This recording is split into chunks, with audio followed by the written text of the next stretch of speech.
don't draft somebody if you're not going to use them. That's all I'll say on that. If you look at Aidan O'Connell's game and Sam Darnold's game, it's and even the progression of their careers, it's almost identical, right? Absolutely. The Jets drafted Sam Darnold. Obviously, he was a first-round draft pick. Aidan was third. But that aside, the Jets threw him to the wolves. It didn't pan out. They didn't have a team around him. Coach was a jerk. They move on from him. He bounces around a little bit. He's a backup quarterback, gets in, gets out, gets in, gets out, finally gets a chance to get an entire season under his belt after getting a couple years of experience and some good coaching over in San Francisco. And all of a sudden, the dude puts up over 4,000 yards and over 30 touchdowns and only 11 interceptions. Imagine that. You give a quarterback a little bit of time, a really good coach to teach him, and then an entire season to let all of that out. And all of a sudden he does good. So my thing is, as a longtime supporter of Aidan O'Connell, and again, I've said this a million times, I'll say it again. I don't know if Aidan O'Connell is going to be a superstar in the NFL. I don't know if Aidan O'Connell can win us a Super Bowl. But I do know this. Aidan O'Connell can make every throw out there on the field. Yes, he can. Give him an offensive line to protect him, and we give him a run game so that he can have time in the pocket so they're not just stacking the box and coming after him with 6-7 guys. Yeah, like they did Jimmy Garoppolo and Gardner Minshew. Yeah. I agree. And I've said this as I've done live streams, play-by-play on the games. If you give Aidan O'Connell a full 3 or 4 seconds back there in that pocket, if he has good protection, the dude lights it up.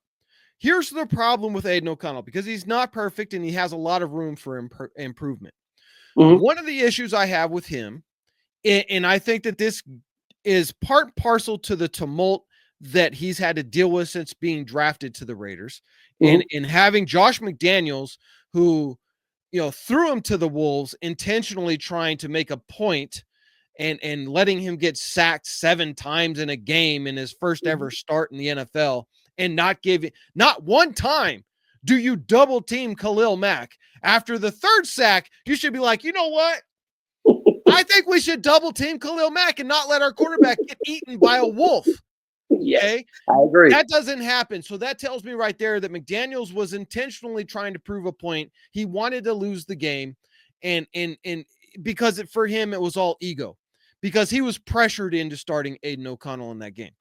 Now, with that being said, the reason why is because Josh McDaniels didn't pick Aidan O'Connell. Dave Ziegler did. That was Dave's pick. Yeah.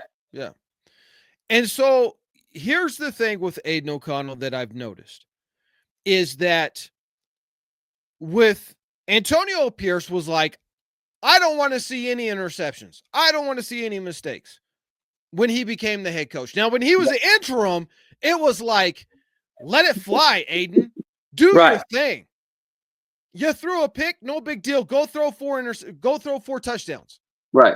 Handle business. But then this year, I think Antonio Pierce was just trying too hard to project that image of, I know exactly what I'm doing. I belong here. I deserve to have this job. And so his whole demeanor changed. Now, and because of that, I'm going to say something that, speaking to some of the people that I speak to, and this goes to people in the front office, also some players that I speak to.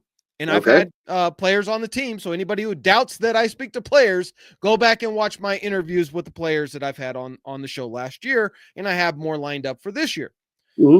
Confidentially, I've been told that Antonio Pierce, as an interim coach, the dude could have won a Super Bowl.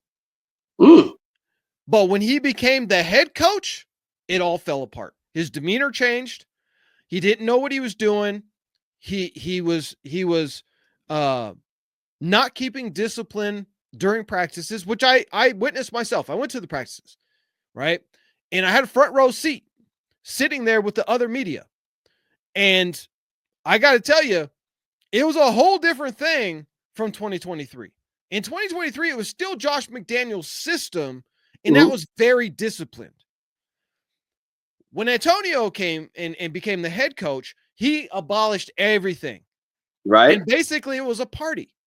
Dancing, music, a lot of lollygagging, standing around, Mm-hmm. coaches not knowing what they're doing.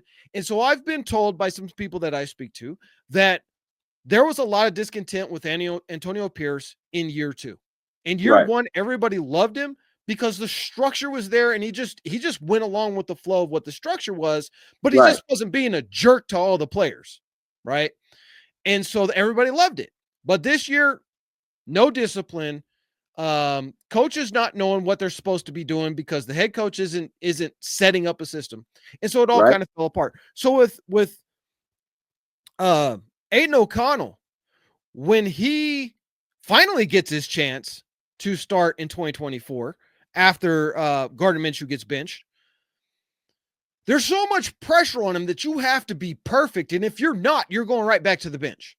And you just can't treat a quarterback that way because 90% of being a quarterback in the NFL is from here up. It's not something that Aidan O'Connell has, yeah. Right.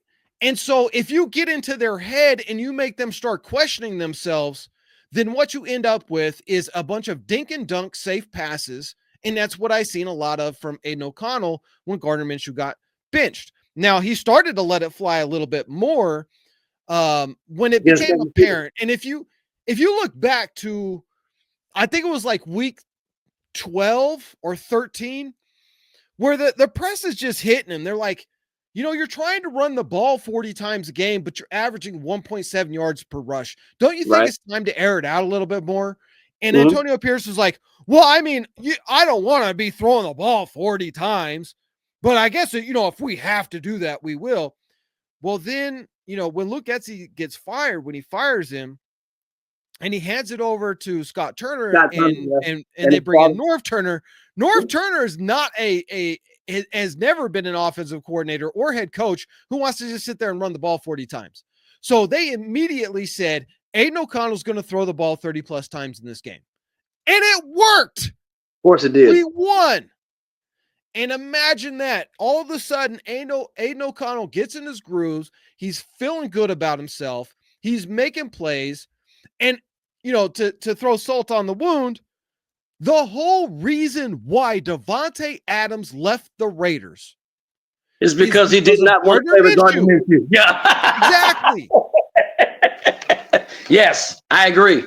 You don't even need an inside source to know that. He literally said it without saying his name.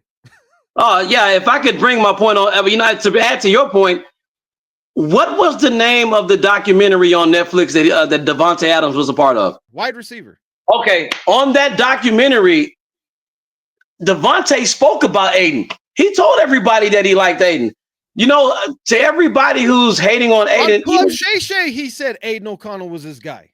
He said that numerous times. As a matter of fact, he said it to the lady. Kay Adams. Yeah, her. And now, if you have somebody who is potentially going to go to a Hall of Fame, talking about Devante Adams, if he's defending Aidan O'Connell, you as a fan base, why are you disrespecting Aidan?